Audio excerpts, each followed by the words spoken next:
It is Tuesday, February 10th, 2026. And I have to say, looking at the stack of documents we have today, I'm getting a very specific, very strange sense of déjà vu. It's the headlines, right? It feels like the simulation is glitching a little bit this morning. It really does, because we're looking at two completely different parts of the world, dealing with two totally different industries. I mean, one is about land and oil, the other is about code and money, and yet everyone is fighting about the exact same word. Clarity. Clarity. Up north, our neighbors in Canada are staring down a genuine constitutional crisis involving the Clarity Act of 2000. And right here in the U.S., the crypto markets are, well, they're in a civil war over the Clarity Act of 2025. It really is a tale of two Clarity Acts, and what's wild is that in both cases, the people begging for clarity might actually be, well, they might be signing their own death warrants. How so? They think they're asking for a rule book, but they might be asking for a cage. That is the mission for this deep dive. Yeah. We're going to unpack how a simple desire for clear rules is threatening to break up a G7 nation and potentially crash the U.S. banking system. High stakes for a Tuesday. Absolutely. So let's start with the map. Because if you look at North America right now, the borders, they might be about to change. We need to talk about Alberta. Right. So to understand why we're talking about Canadian geography in February 2026, we have to look at the Alberta Prosperity Project. This isn't just a few people complaining on Twitter anymore. This has morphed into a genuine, organized political machine. And the context here is crucial. We have to go back to April 2025. The Canadian federal election happens. And the Liberal Party wins, again, their fourth consecutive victory. Which, historically speaking, is usually when Western Canada starts getting restless. They feel ignored by Ottawa. They feel their resources are being drained. You know, the usual tensions flare up. Restless is putting it mildly. The alienation, it spiked immediately. But this time they didn't just get mad. They got a legal loophole. This is the part of the research that really blew my mind. Bill 54. The Election Statutes Amendment Act. It sounds so boring, so bureaucratic. Exactly. It sounds like something you'd scroll past without even reading. Which is why it worked. Which is exactly why it works. This was passed back in May 2025 by the provincial government. Before this bill, if you wanted to trigger a citizen initiative like a referendum to leave the country, you needed signatures from 20% of eligible voters. Which is a huge number. I mean, think about the logistics of that. Getting 20% of every single person allowed to vote to physically sign a piece of paper. That's a massive hurdle. It's nearly impossible, but Bill 54, it changed the math. They switched the requirement from 20% of eligible voters to just 10% of votes cast in the previous election. Okay, I want to pause on the math here because this is where it gets, absurd. Votes cast is a much smaller number than eligible voters. Much smaller. Let's run the numbers. If voter turnout in the last election was, say, 50%, which is pretty standard. And you're taking 10% of that 50%. Yeah. So you're effectively talking about 5% of the total population triggering a referendum on breaking up the entire country. Exactly. It's a geometric lowering of the bar. And then, to sweeten the pot, they extended the time frame. You used to have 90 days to gather signatures. Now you have 120. So they lowered the hoop to the ground, and then they gave themselves an extra month to jump over it. And it worked. As of January 2nd, just last month, Elections Alberta officially authorized the petition. The clock is ticking right now. They have until May 2nd to get those signatures. And given the low threshold, it's almost a mathematical certainty they'll get them. It seems very, very likely. And looking at the petition text here in our notes, they aren't beating around the bush. Do you agree that the province of Alberta shall become a sovereign country and cease to be a province of Canada? It's a straight-up divorce demand. It is. But here's where the plot thickens. You'd think this would be a purely Canadian domestic squabble, a family argument. But it's not. This is the U.S. interference angle. I saw that headline for the BC Premier, David Abey. He explicitly used the word treason. Now, politicians use hyperbole, but treason is a legal term with serious weight. You don't just throw that around. He's reacting to the meetings. We have confirmed reports that between April 2025 and January of this year, the Alberta separatists have been taking meetings with the U.S. State Department 3 times. And this isn't just, low-level diplomatic pleasantries. We have quotes from Scott Bessent, the U.S. Treasury Secretary. Right. He's on record calling Albertans a very independent people and a natural American partner. Wow. I mean, imagine if a Canadian minister came down to Texas and started calling Texans natural Canadian partners while they were talking about seceding. It would be an instant diplomatic incident. Total chaos. Right. But the Trump administration seems to be actively watching and encouraging this. And the reason isn't hard to find. It's the oil. Alberta is the energy powerhouse. It's one of the largest oil reserves on the planet. If Canada fractures, the U.S. potentially gains a resource-rich, ideologically aligned partner right next door. Some reports even suggest the separatists are eyeing statehood, becoming the 51st state. Though publicly they say they want total independence. Right. Publicly. So you have a separatist movement utilizing a legislative loophole, you have a foreign superpower encouraging it, and a weakened central government in Ottawa. It feels like the plot of a Tom Clancy novel. But, and this is the big but, just because you vote to leave doesn't mean you can leave. And that brings us to the first Clarity Act, the Canadian one from 2000. This is the reality check. Because the separatists are selling this idea that a yes vote is some kind of magic wand. You vote, you leave, it's over. And legally, that is nonsense. The Clarity Act was written specifically to prevent that kind of magic wand thinking. It came out of the 1995 Quebec referendum, which was terrifyingly close. So the federal government realized they couldn't risk the country breaking up based on, what, a confusing question or a razor-thin margin? Exactly. So let's play this out. Suppose they get the signatures, they hold the vote, and Alberta votes 51% to leave. What happens? Nothing. Nothing. The Clarity Act says the House of Commons, the federal parliament, gets to decide if the majority is clear. And they deliberately don't give a number. No. But the Supreme Court has strongly hinted that 50% plus one is not enough to break up a country. Democracy usually runs on 50% plus one, but, constitutional change requires broad consensus. So Ottawa can just say, sorry, 51% isn't a clear consensus, try again later. Legally, yes. Yeah. Politically, that's a recipe for civil unrest. That's how you get protests, blockades, maybe worse. But even if they get a supermajority, let's say 60% or 70%, they hit the nuclear obstacle. The treaties. The treaties, this is the part that the Alberta Prosperity Project really glosses over, but it's the most solid legal wall they face. The Confederacy of Treaty Number 6 First Nations has intervened in the courts. And their argument is, it's fundamental to how Canada is constructed, right? Yeah. It's about who actually signed the papers. Exactly. The treaties, Treaty 6, Treaty 7, Treaty 8, were signed between the First Nations and the British Crown, not the province of Alberta. Alberta didn't even exist as a province when some of these were signed. So the argument is something like, we made a deal with the landlord, the Crown. You, the province, are just a tenant. You can't just take the property with you if you leave. That's a perfect analogy. If the province leaves the Crown, the treaties are violated. We're talking about Section 35 of the Canadian Constitution, which protects these rights. The legal consensus is you cannot change the borders of Canada without Indigenous consent. And I'm guessing, based on the intervention, that consent is not forthcoming. Not even close. So imagine this scenario. Alberta votes to leave. Ottawa says, no, the vote wasn't clear. The U.S. says, we support Alberta. And the First Nations say, you don't own the land anyway. That isn't clarity. That is total chaos. It's a deadlock that freezes everything. Which is the irony of the Clarity Act. It clarifies the process by making the process virtually impossible.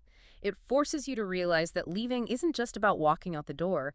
It's about untangling centuries of legal DNA. Which is a perfect segue, actually. Because we have another group of people desperate to break the status quo who are also begging for a Clarity Act, only to find out that the devil is in the details. From the Canadian plains to the digital frontier. Let's pivot to the U.S. We are talking about the Digital Asset Market Clarity Act of 2025. Now, usually when we talk about crypto legislation, people's eyes glaze over, it feels dry. But this isn't dry. This is effectively a civil war. It is.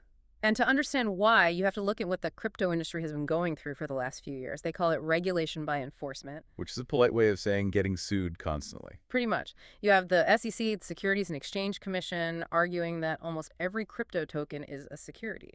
Okay, let's define that for the listener who isn't a day trader.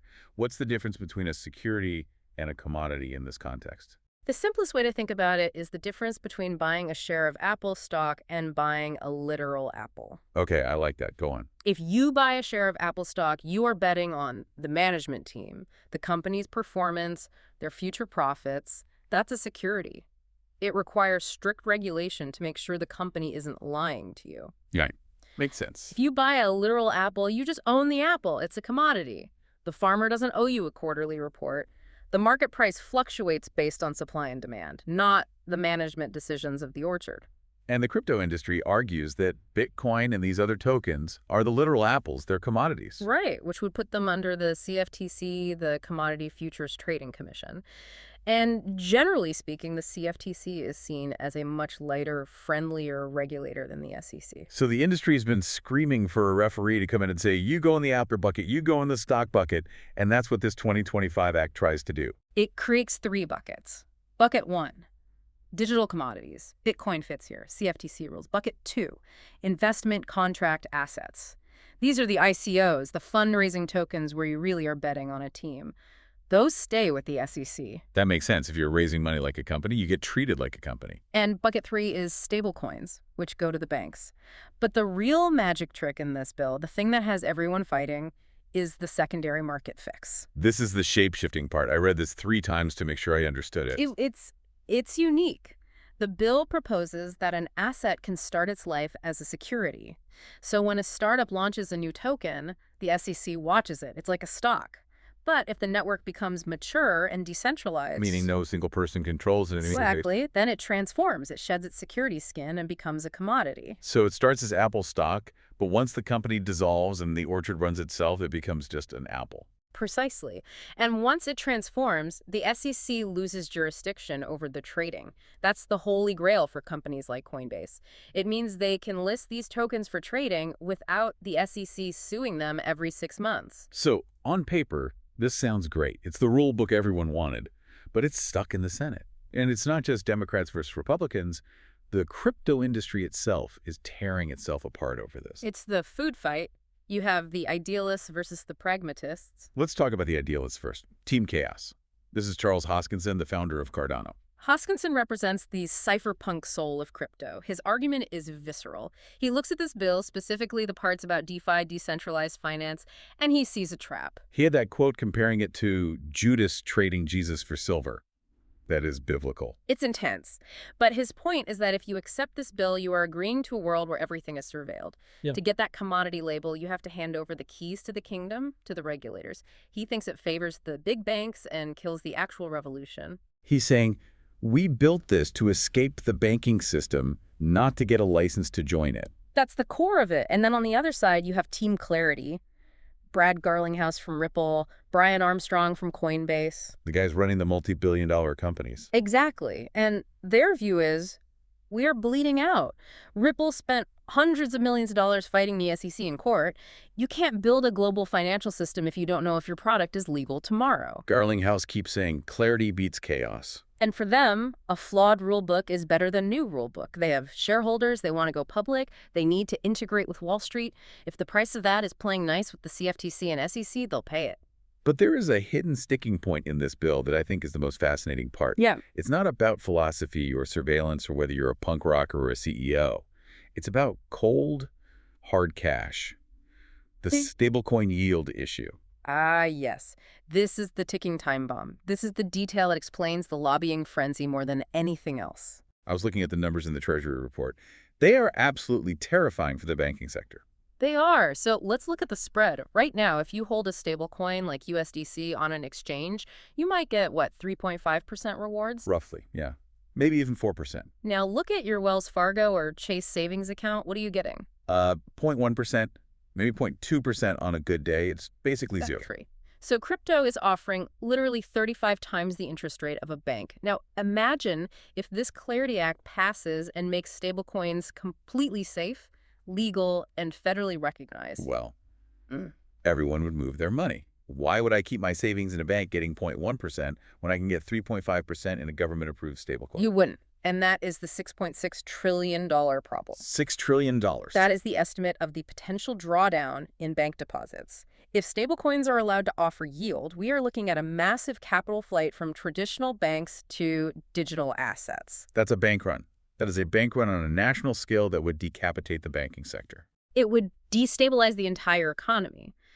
So the clarity that the banks are demanding in exchange for letting this bill pass, a ban on stablecoin yields. So the trade-off is, we will make you legal, Mr. Crypto, but you are not allowed to compete with us. You have to be just as bad a product as we are. Legitimacy for profitability. That's the deal on the table at that White House meeting happening today. It really connects the dots between the two stories, doesn't it? It's the same dynamic playing out in two different worlds. It is. In Canada, Alberta says, we want clarity to leave. And the federal government says, okay, here's the Clarity Act. But the price of clarity is that the process is so hard you'll probably fail. And in the U.S., crypto says we want clarity to operate. And the government says, okay, here's the Clarity Act. But the price is you have to become just like the banks you were trying to replace. In both cases, clarity is being used as a tool of containment. It's not about freedom. It's about putting a fence around the disruption. Containment, that's the word. The Canadian Clarity Act contained Quebec, and now it's containing Alberta. The U.S. Clarity Act is designed to contain crypto within a box that Wall Street can control. And that brings up the big question about identity. Alberta sees itself as the maverick province, the rugged individualist.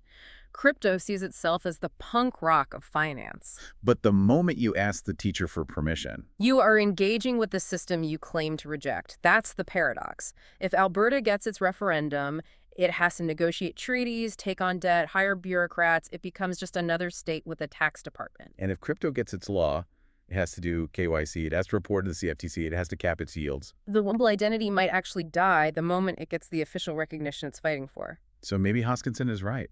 Maybe the chaos is the point. Or maybe the chaos is just the transition phase. But 2026 is clearly the year where everyone is being forced to choose. Do you want the messy freedom of the frontier or the safe, regulated cage of the establishment? Well, whether it's the signature count in Edmonton or the vote count in the Senate, we are going to be watching this closely. It's going to be a messy year. Indeed. That wraps up our deep dive for today. A tale of two Clarity Acts, where the only thing that's clear is that nothing is simple. Just making things real. Stay curious, everyone, Oh. and be careful what you ask for. You just might get it.